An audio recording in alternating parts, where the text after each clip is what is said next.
We both know that you're going to make it through this breakup one way or another. But the question is, what is it going to do to you? What are you going to become, and who are you going to become as the result of this? So many times I have spoken to people going through breakups who seem like they're just riding the edge between really living into their full values, probably because that's what this channel is mostly about, and going to the other side where they're likely going to go towards bitterness, cynicism, this sort of transactional view of the world where it's like men only want one thing, women only want one thing, all that sort of stuff. And that's your choice to make.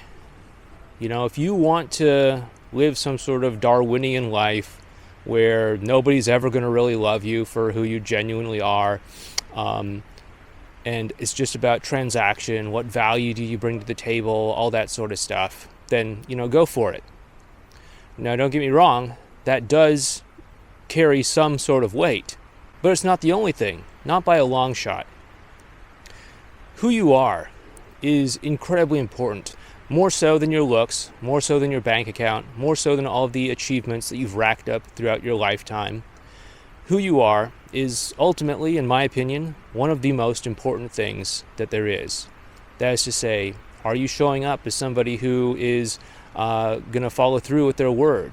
Somebody who is genuine, somebody who is acting from a place of love, somebody who is authentic, somebody who is prioritizing the well-being and communication between two people amongst all other things.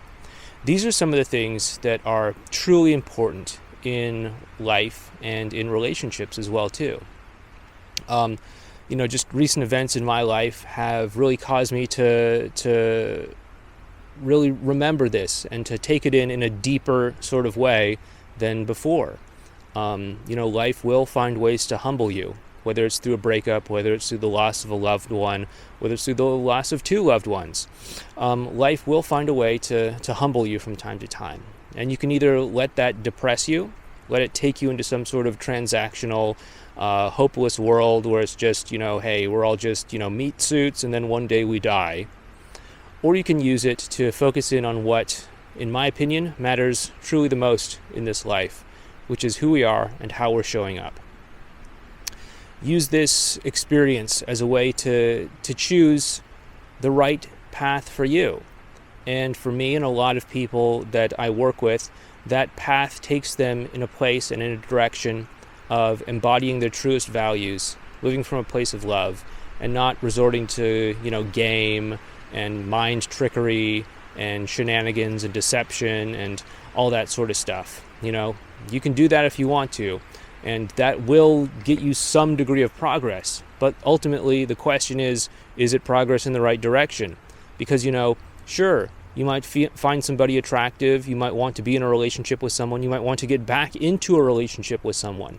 But is that ultimately in your best interest if the two of you are just fundamentally incompatible? If you can't show up in their life the way that they want their partner to, and if they can't show up in your life the way that you want your partner to, is it really worth it to try to force the outcome of getting the two of you together? In my opinion, probably not. But you have to look at this in a different sort of way, which is you get to become the highest version of yourself. And as you do that, you are sending a message, you're broadcasting a message out there for your ex, your partner, anyone else out there to see that says, hey, this is who I am. Do you want somebody like this? Do you want somebody who's loving, compassionate, caring, forgiving, flexible, all these other sorts of positive relationship qualities? Do you want someone like that? If so, then you might want to seriously consider being in a relationship with me. And at the same time, you are repelling people who don't line up with that. People who are caught up on, shallow, materialistic, narcissistic kinds of things. You are going to repel these people the more that you step into your highest self, the more that you step into loving yourself, the more that you step into having compassion, the more that you step into all of these wonderful qualities. And so you will undoubtedly get through this breakup. I have no question about that in my mind. And I know that you will too. Even though it might be hard, even though it might seem as if you can't confront each day. But This breakup will shape you in one way or another. And you get to choose how that is by your perspective that you have right now. And so I just encourage you to take a moment, if you haven't thought about this recently, to just zero in on what your perspective is. Is it one that's taking you in the right direction, in the direction that you want? Or is it one that's taking you in a very, very wrong direction? Anyway, with that being said, thanks so much. Take care, and I'll talk to you next time.